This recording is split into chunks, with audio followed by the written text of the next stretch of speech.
بسم اللہ الرحمن الرحیم۔ السلام علیکم عزیزان من۔ اللہ تعالیٰ نے اپنا تعارف نفس کے لفظ سے کروایا ہے۔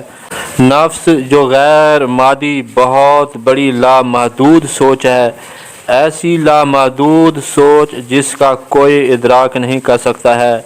اللہ تعالیٰ نے اپنی سوچ کو برق میں بدل کر اس اپنی سوچ سے بنی برق سے کائنات کو خلق کیا ہے۔ کیونکہ کائنات اللہ تعالیٰ کی سوچ سے بنی ہے، اس لیے وحدت الوجود ہے۔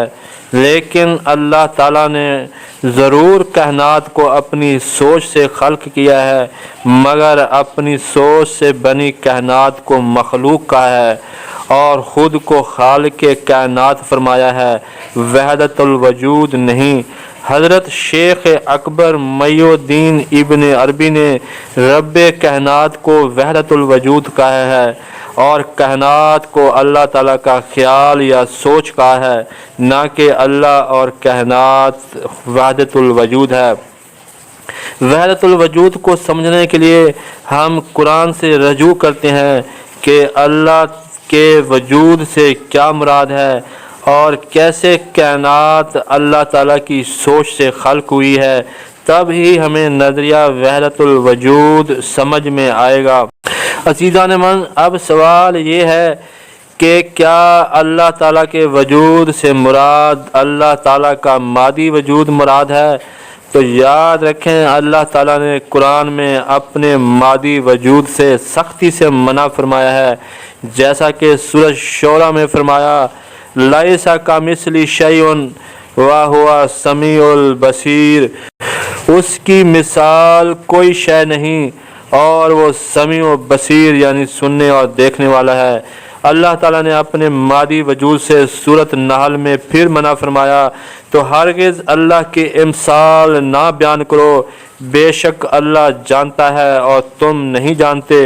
چاند، سورج، ستارے، بت اور انسان، یہ سب مادی وجود رکھنے والی اشیاء ہیں۔ اس لیے حضرت ابراہیم علیہ السلام نے ان مادی اشیاء کو رب ماننے سے انکار کر دیا تھا، جیسا کہ سورۃ انعام میں فرمایا، اور یاد کرو جب ابراہیم نے اپنے باپ آزر سے کہا، کیا تم بتوں کو خدا بناتے ہو؟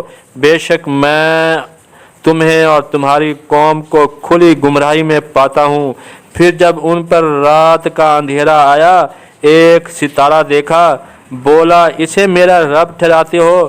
پھر جب وہ ستارہ ڈوب گیا، بولا مجھے محبت نہیں ڈوبنے والوں سے۔ پھر جب چاند روشن دیکھا، بولا اسے میرا رب بتاتے ہو؟ پھر جب وہ ڈوب گیا، کہا اگر مجھے میرا رب ہدایت نہ کرتا تو میں بھی انہی گمراہوں میں ہوتا۔ پھر جب سورج جگمگاتا دیکھا، بولا اسے میرا رب کہتے ہو؟ یہ تو ان سب سے بڑا ہے۔ پھر جب ڈوب گیا، کہا اے قوم میں بیزار ہوں ان چیزوں سے جنہیں تم شریک ٹھہراتے ہو۔ عزیزان من، آپ نے دیکھا کہ اللہ تعالیٰ کسی قسم کا مادی وجود نہیں رکھتے ہیں۔ حضرت ابراہیم علیہ السلام نے مادی چیزوں کو خدا بنانا شرک فرمایا ہے، اس لیے نہ پتھروں کے اصنام، نہ بت، نہ چاند، نہ تارے، نہ ستارے، نہ سورج، الغرض ہر مادی چیز خدا نہیں ہے، کیونکہ اللہ تعالیٰ مادی وجود رکھتے ہی نہیں ہیں، اس لیے وہ کسی مادی اشیاء کی مثل نہیں ہے۔ لیسا کمثلہ شیء، اس کی مثال کوئی شے نہیں ہے، کیونکہ اللہ تعالیٰ کا مادی وجود ہی نہیں ہے، اس لیے نہ وہ باپ ہے نہ کسی کا بیٹا ہے، جیسا کہ سورۃ اخلاص میں ہے، کہو اللہ احد ہے، اللہ بے نیاز ہے، نہ اس کی کوئی اولاد ہے نہ وہ کسی سے پیدا ہوا ہے۔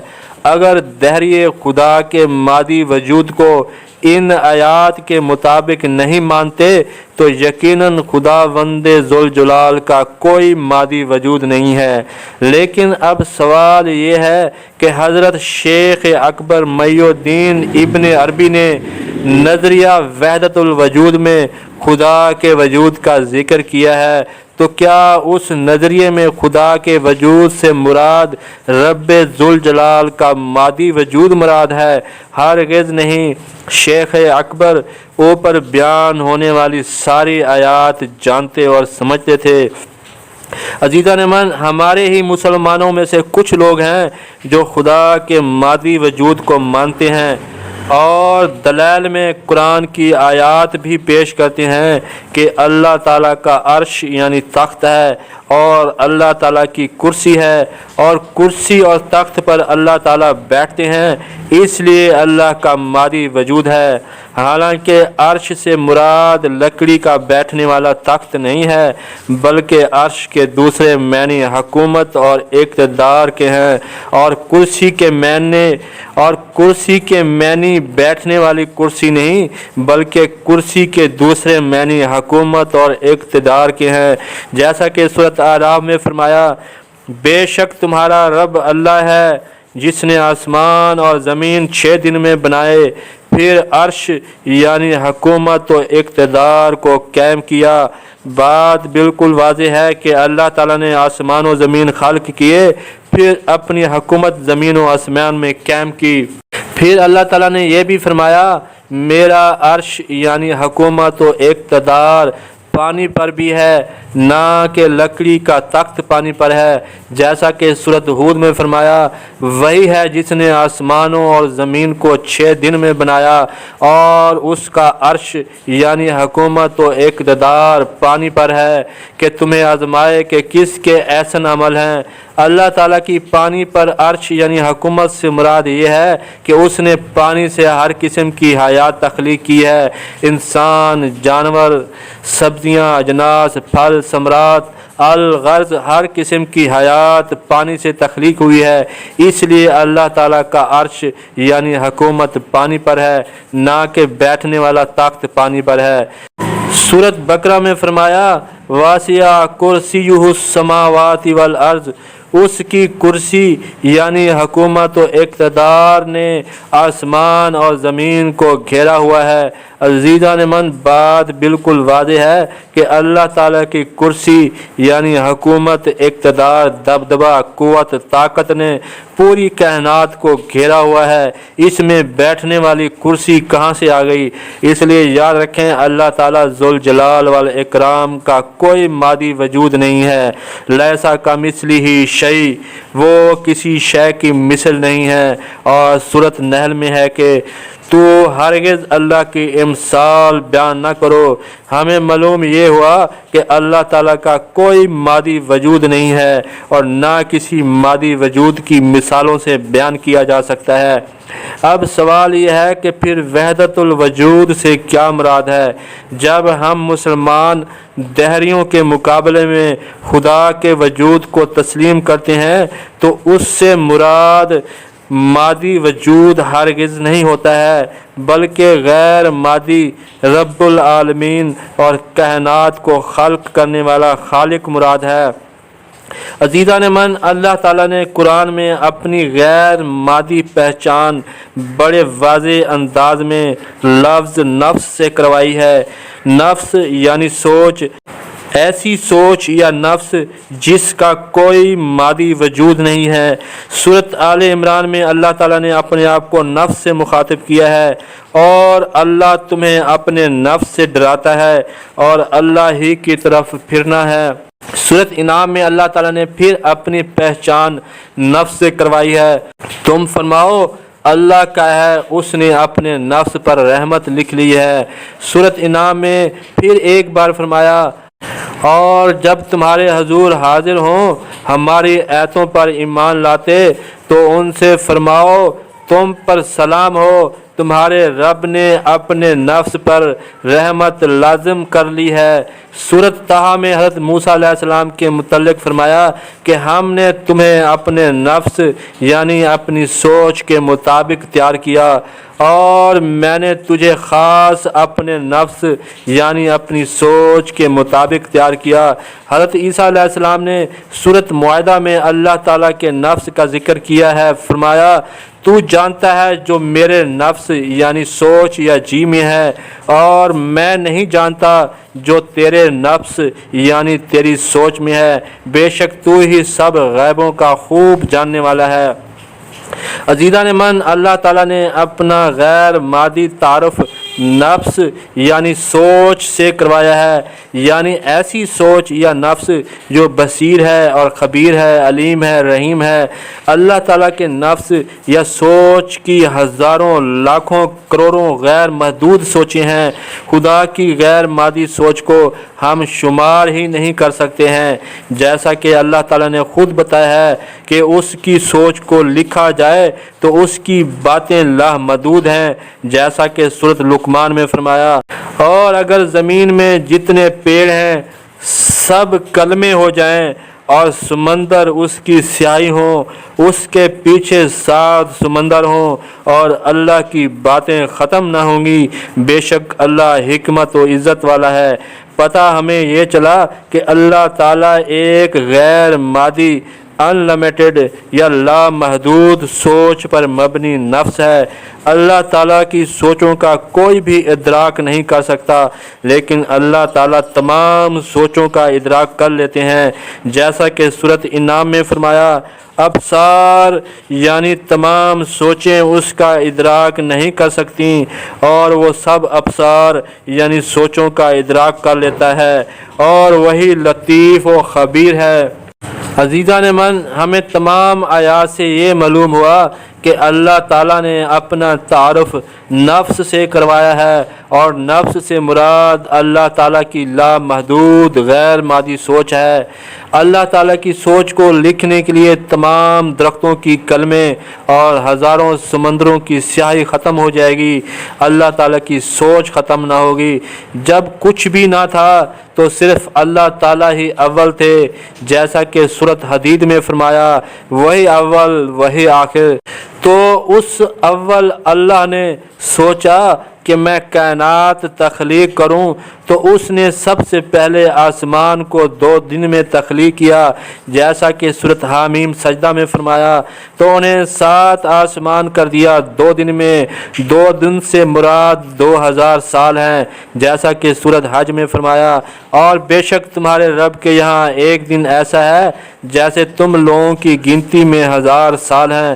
آسمان و زمین یا پوری کائنات کا بنانا اللہ تعالیٰ کا امر یعنی کام ہے، جیسا کہ سورۃ روم میں فرمایا، اس کے قوانین میں سے ہے کہ آسمان و زمین اس کے امر سے قائم ہیں، اور اللہ تعالیٰ اپنے امر یا کام اپنی سوچ کو برق یا روشنی میں بدل کر کرتے ہیں، جیسا کہ سورۃ قمر میں فرمایا، وما امرنا الا وحدۃ کلمح بالبصر، اور ہمارا امر تو صرف بصر یعنی سوچ کی برق ہے۔ عربی میں بصر کو سوچ کہتے ہیں، اور کلمہ کے معنی برق یعنی روشنی ہے۔ قیامت بھی اللہ کا امر یا کام ہے، تو وہ بھی جب اللہ تعالیٰ اپنی سوچ کو برق میں بدلیں گے تو قیامت برپا ہوگی، جیسا کہ سورۃ قیامہ میں فرمایا۔ سوال کرتا ہے قیامت کا دن کب ہوگا؟ پس جب بصر یعنی سوچ برق ہوگی، وہ قریب ہے۔ سورۃ نحل میں پھر فرمایا، قیامت کا امر نہیں مگر بصر یعنی سوچ کی برق، اور وہ قریب ہے۔ یہ سب بتانے کا مقصد یہ ہے کہ اللہ تعالیٰ نے آسمان و زمین اور پوری کائنات کو اپنی سوچ کو برق میں بدل کر تخلیق کیا ہے، اس لیے آسمان اللہ تعالیٰ کی سوچ کا برق بننے سے تخلیق ہوا ہے، اس لیے آسمان نور ہے، جیسا کہ سورۃ نور میں فرمایا، اللہ کا نور ہے آسمان و زمین۔ اور نور یا روشنی یا فوٹونز جب اپنی توانائی خرچ کر کے ساکن ہوتے ہیں تو ساکن جلے ہوئے فوٹونز کو اللہ تعالیٰ نے دخان فرمایا، یعنی آسمان جلی ہوئی ساکن فوٹونز روشنی ہے، جیسا کہ سورۃ دخان میں فرمایا، پھر آسمان کی طرف ارادہ کیا، وہ دخان یعنی جلی ہوئی ساکن روشنی ہے۔ پھر اللہ تعالیٰ نے اسی آسمان سے زمین کو خلق کر کے علیحدہ کیا، جیسا کہ سورۃ انبیاء میں فرمایا، کیا کافروں نے یہ خیال نہ کیا کہ آسمان اور زمین بند تھے یا ملے ہوئے تھے تو ہم نے انہیں کھولا یا علیحدہ کیا۔ عزیزان من، اللہ تعالیٰ نے کائنات کو کیسے اپنی سوچ کو برق میں بدل کر تخلیق کیا ہے، اس کی پوری تفصیل کے لیے ہماری ویڈیو تخلیق کائنات دیکھیں۔ اب سوال یہ ہے کہ پوری کائنات کو اللہ تعالیٰ نے اپنی سوچ کو برق میں بدل کر تخلیق کیا ہے، اور اللہ تعالیٰ نے اپنی پہچان بھی ایک بہت بڑی لامحدود سوچ کے کروائی ہے۔ اس لیے دنیا کے تمام مذاہب کے فلاسفر اس نتیجے پر پہنچے کہ اللہ تعالیٰ خود بھی سوچ ہیں اور کائنات کو اپنی سوچ سے خلق کیا ہے، اس لیے اللہ اور کائنات ایک ہیں اور وحدت الوجود ہیں۔ لیکن شیخ اکبر محی الدین ابن عربی نے اللہ تعالیٰ کو وحدت الوجود کہا ہے اور کائنات کو اللہ تعالیٰ کا خیال یا سوچ ہی فرمایا ہے، لیکن دوسرے نظریات والے اللہ تعالیٰ کو اور کائنات کو ایک وجود کہتے ہیں۔ اب سوال یہ ہے کہ اللہ تعالیٰ نے اپنی سوچ کو برق میں بدل کر پوری کائنات بنائی ہے، کیا اللہ تعالیٰ نے بھی خود کو اور کائنات کو وحدت الوجود فرمایا ہے؟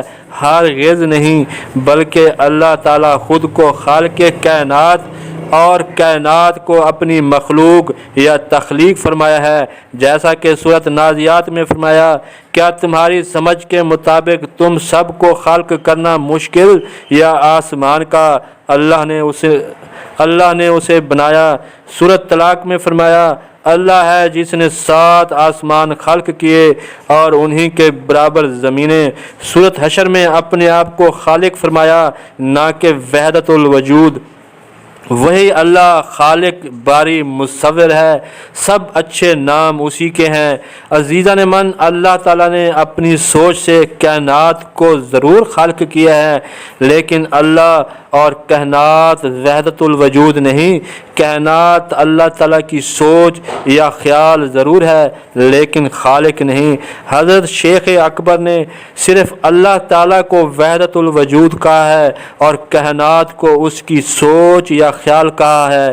یہی اللہ تعالیٰ بھی فرماتے ہیں کہ کائنات ان کی سوچ سے بنی برق سے خلق ہوئی ہے، اور ویسے بھی اللہ تعالیٰ اس کائنات کو ایک وقت آنے پر لپیٹ دیں گے، یعنی ختم کر دیں گے، جیسا کہ سورۃ زمر میں فرمایا، اور وہ قیامت کے دن سب زمینوں کو سمیٹ دے گا، اس کی قدرت سے سب آسمان لپیٹ دیے جائیں گے۔